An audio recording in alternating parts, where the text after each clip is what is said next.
एक मित्र ने प्रश्न पूछा है कि हम कैसे जान सकते हैं कि हम आध्यात्मिक हैं।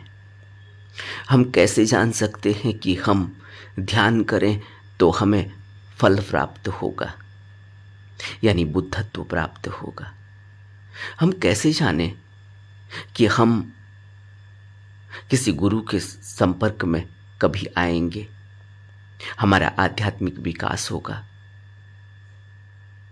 यह हम अपना असेसमेंट कैसे कर सकते हैं? यह बहुत अच्छा प्रश्न है, क्योंकि एक मनुष्य जब विचारशील होने लगता है, जैसे इन्होंने प्रश्न पूछा है, तो वह बिल्कुल ही वेवार्ड होता है, वो परप्लेक्स होता है, उसके अंदर बहुत कन्फ्यूजन होती है, उसको कोई रास्ता नहीं मिलता। तब उसे लगता है कि वो क्या करे, कहाँ जाए। दुनिया में देखता है, जैसे आज के दौर में टेलीविज़न खोल लो, कोई भी इस तरह का चैनल लगा लो जहाँ स्पिरिचुअल बातें हैं, स्पिरिचुअलिटी के संबंध में, उनको देखने पर वो और कन्फ्यूजन हो जाता है उसको, कौन सही है कौन गलत है। धर्म ग्रंथों को पढ़ता है, वहाँ भी कन्फ्यूजन हो जाता है, वहाँ भी उसे लगता है कि यहाँ यह बात कही गई है, यहाँ यह बात कही गई है। गुरुओं के, सद्गुरुओं के, बुद्धों के उपदेशों को सुनता है, तब भी कन्फ्यूजन हो जाता है, उसे लगता है कि उन्होंने यह कहा, उन्होंने यह कहा, उन्होंने यह कहा, सबने अलग अलग बात कही है। क्योंकि अभी वह अभ्यासरत नहीं है, इसलिए उसे सब अलग दिखाई पड़ता है, क्योंकि शरीयत अलग होती है। शरीयत का अर्थ है कि जो बाहरी कर्मकांड हैं, जो बाहरी रिचुअल्स हैं, जो स्तुति, पूजा पाठ करने के तरीके हैं, वो सबके अपने अपने हैं, अलग अलग हैं। कोई नहाकर पूजा करता है, कोई बगैर नहाए पूजा करता है, कोई हाथ पांव धोता है, कोई 5 वक्त की नमाज पढ़ता है, कोई सुबह शाम दिया जलाता है, मंदिर में पूजा करता है, कोई अपने धर्म स्थानों में जाता है, वहाँ पूजा पाठ करता है, भंडारा करवाता है, भोजन बांटता है। सबके अपने अपने तरीके हमें अलग अलग दिखाई देते हैं। हम यह नहीं समझ पाते कि इन सभी तरीकों के करने का उद्देश्य सिर्फ एक है कि हम उस सत्य तक पहुंचें, और सबकी सोच एक सी ही है। कोई ऐसा थोड़ी है कि वह यह सब रिचुअल्स कर रहा है तो वह उस सत्य को नहीं पाना चाहता। उस सत्य को तो उन्होंने माना ही है कि यह एक असीम शक्ति है, चाहे वो मस्जिद में हो, चाहे वो मंदिर में हो, चाहे वो गुरुद्वारा में हो, चाहे वो गिरजाघर में हो, चाहे वो और धार्मिक स्थानों पर हो।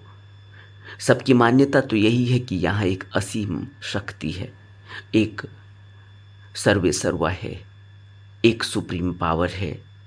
उसको हम जो भी नाम से पुकारें, मानते तो सब यह है और सब उससे जुड़ना चाहते हैं। तब हमें यह लगता है कि सबके तौर तरीके अलग हैं तो सब अलग अलग होंगे। अलग अलग नहीं है, उनके बेस में, उनका आधार, उनका उद्देश्य, उनका अल्टीमेट गोल सबका एक ही है कि वह जो सुप्रीम पावर है वह उनसे जुड़ना चाहते हैं। हम सब इसीलिए तो अपनी अपनी तरफ से, अपने अपने अंदर हमने एक स्थान तो ऐसा बनाया ही है।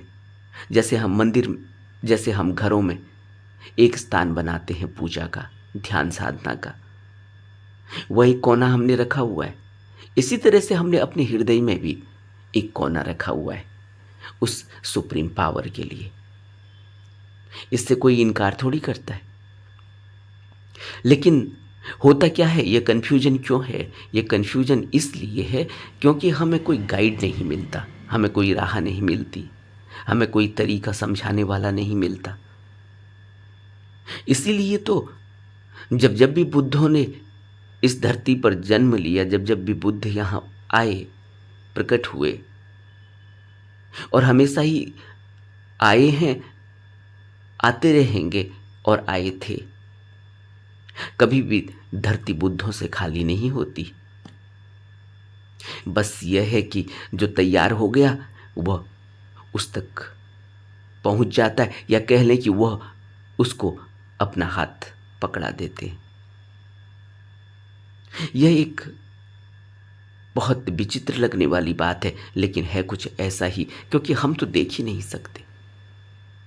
हम पढ़ते तो हैं, क्या हमने अभी तक कितना अध्ययन कर लिया है ग्रंथों का, कितना हमने सुन लिया है, कितना हमने देख लिया है, लेकिन अभी भी हमारा कन्फ्यूजन क्यों है?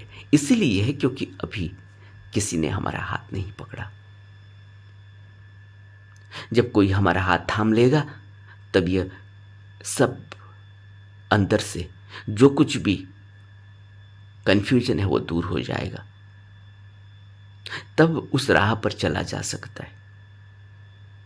इसीलिए तो सभी गुरुओं ने, सभी बुद्धों ने जब जब भी यहाँ आए तब यही तो कहा कि तुम्हें शरण लेनी होगी।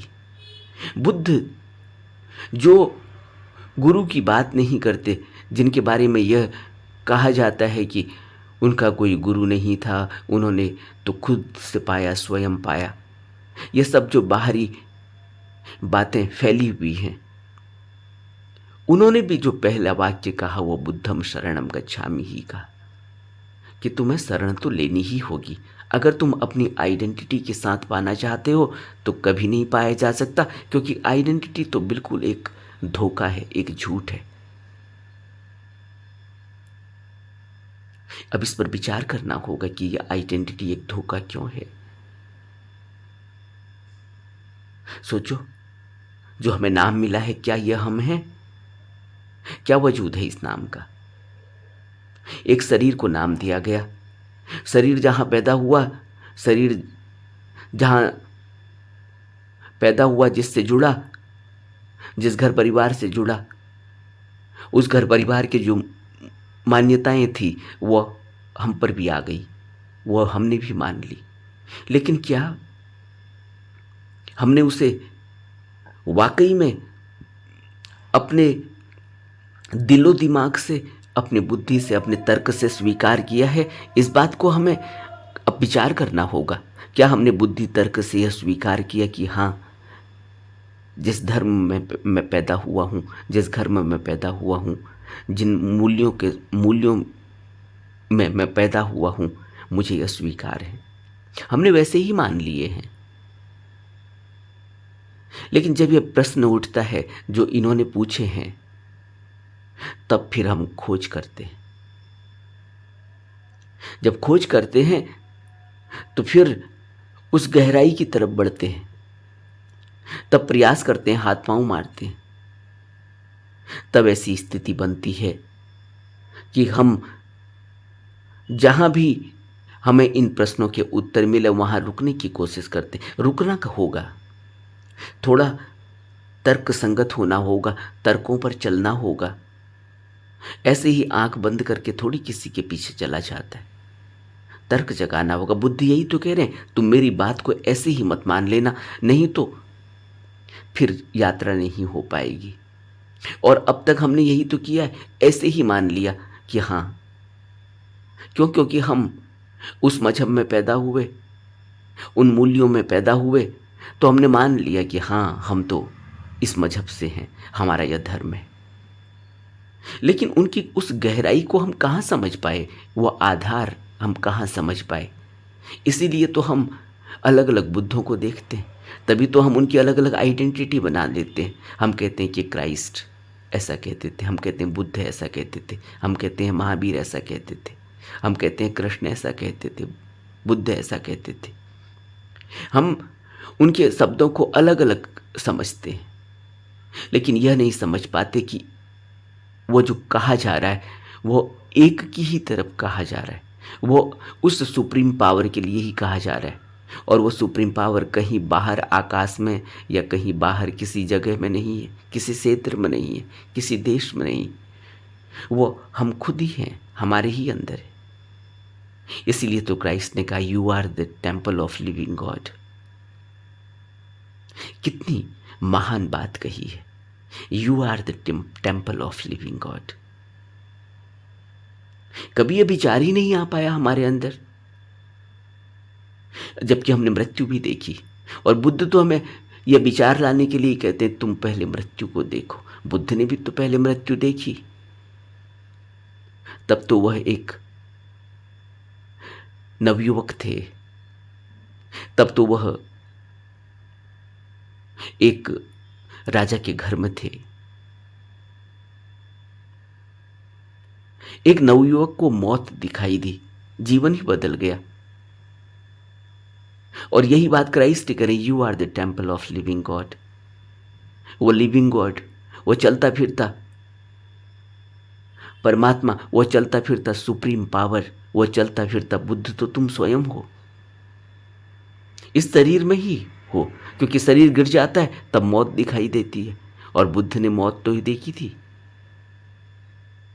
तब वो इस खोज में निकल गए, you are the temple of living god अगर कहा जा रहा है तो फिर इसको खोजना होगा। कैसे कहा जा रहा है? कौन है जो इसके अंदर रहता है?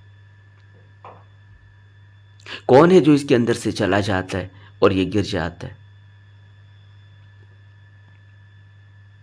इसलिए जब ये प्रश्न उठे जो इन्होंने पूछे हैं, तो यह एक शुरुआत है। इसी से समझना चाहिए कि अगर मेरे अंदर ये प्रश्न उठे हैं तो जरूर मेरे अंदर आध्यात्मिक खुशबू महक रही है। अब उस खुशबू को अपने अंदर पैदा करना होगा, उसको जगाना होगा, उसका एहसास करना होगा, उस रंग में रंग जाना होगा जो अंदर चढ़ा हुआ है। उस खुशबू को अब आत्मसात कर लेना होगा। अब उस रोशनी को देख लेना होगा जो जगमग कर रही है पूरी दुनिया को। अब उस कुदरत से जुड़ जाना होगा जो जिससे हम जुड़े ही हुए हैं, लेकिन हमें एहसास नहीं कि बिना इस कुदरत के हम जिंदा नहीं रह सकते।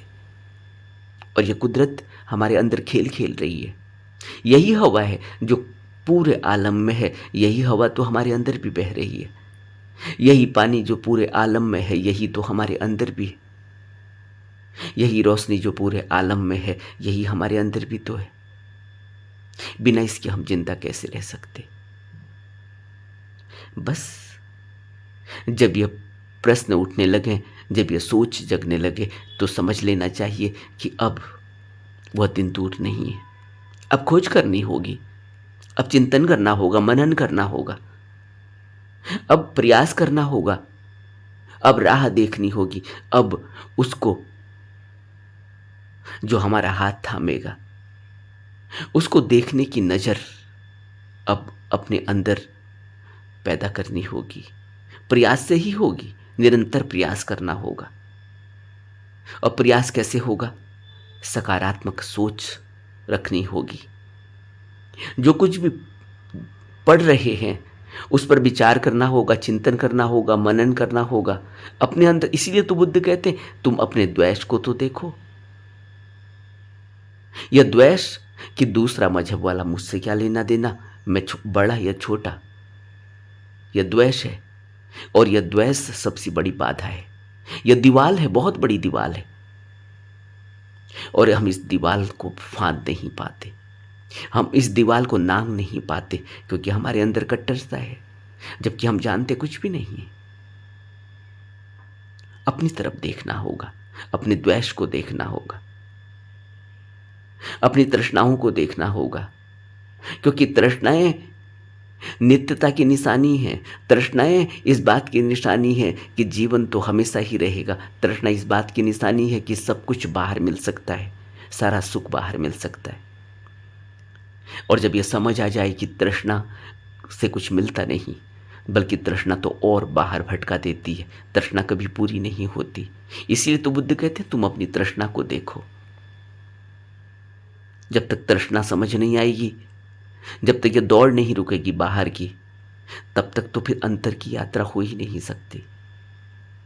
इसलिए तृष्णा को देखना होगा, द्वेष को देखना होगा, अपने मोह और लोभ को देखना होगा, जीवन की अनित्यता को समझना होगा, जीवन, इस थोड़े से जीवन को, इस पल भर के जीवन को